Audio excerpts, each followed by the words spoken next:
Really good conversations. We've had conversations about just transitioning our housing, conversation about end-of-life decisions that we have to make, those kinds of things. And this one, the conversation is about having difficult conversations with friends and family and loved ones.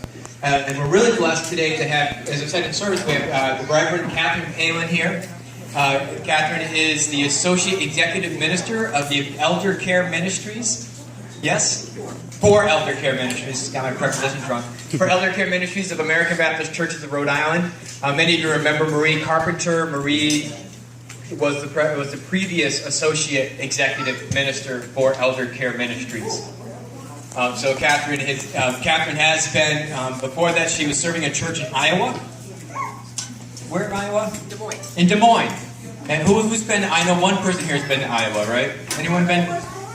You were born in Iowa. Oh, your mother was born in Iowa. Anyone else have Iowa connections? Rob used to go there every week. And before that, Katherine was the pastor of the Central Baptist Church in Jamestown, Rhode Island. Oh, that's right. Has anyone been to Jamestown? That's a little further. Glad to see some of you across the bridge. And we are thrilled to have her. She's going to just start with a little introduction and then really help facilitate the conversation. Thank you, Katherine. Thanks, Jonathan, and thank you all for inviting me to be with you. One of the best parts of my job, which is still new, I think for at least 6 to 12 months it's new, I started in October, is getting to visit congregations and talk with different teams, with pastors, with groups within the congregations to find out what's going on within our region. Let me back up a little bit. I grew up in Oklahoma, so if you hear an accent, it's Oklahoma via Kentucky. I also served congregations in 2 places in Kentucky. Was a journalist first career, so I still love to write and I love a good story. So I'm looking forward to hearing some of your stories today. Then I went to divinity school and served congregations in Kentucky, a seminary in Indianapolis. Moved back to Washington, D.C. While I was a journalist, I worked at the Baptist Joint Committee on Religious Liberty and came back to D.C. and then worked for the Alvin Institute and then came to Rhode Island. So I'm grateful to be back. I'm also grateful to have the opportunity to build on a foundation in Eldercare Ministries for our region that was laid by Kathy Black and Marie Carpenter.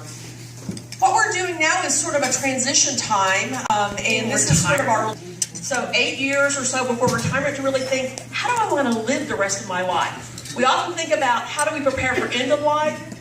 What we're going to be saying is, how do I prepare to really live fully and faithfully for the years I have remaining? So those are some things, some continuing ed for our pastors. I'm hearing from our pastors, they want to know how to be better ministers to those who are aging in their congregation. And we're also looking at some intergenerational dialogue. So how do we help people in different generations really get to know each other, to find out where we're alike and where there's some differences in how we learn from each other? That's enough of that kind of ad for Eldercare Ministries. So today we're going to talk about how to have hard conversations. And I was thinking from my own life, my sister and I have one younger sister that we lucked out with the mother we got. It's nothing that we deserve. But she early on began having what some people consider hard conversations with us. So, long before her health began to decline, we knew exactly what she wanted as she aged. We knew that when she could no longer live in her own house, she did not want to live with either one of us. She was clear about that. We knew what kind of facilities she'd like to call her new home. She also prearranged her funeral. She had all her financial documents in order. She made sure we knew about them. And it became a regular conversation. So it didn't feel odd or strained. And the week she went into the hospital, which we didn't know, but turned out to be her last week of life. We were in the emergency room. She wasn't very lucid.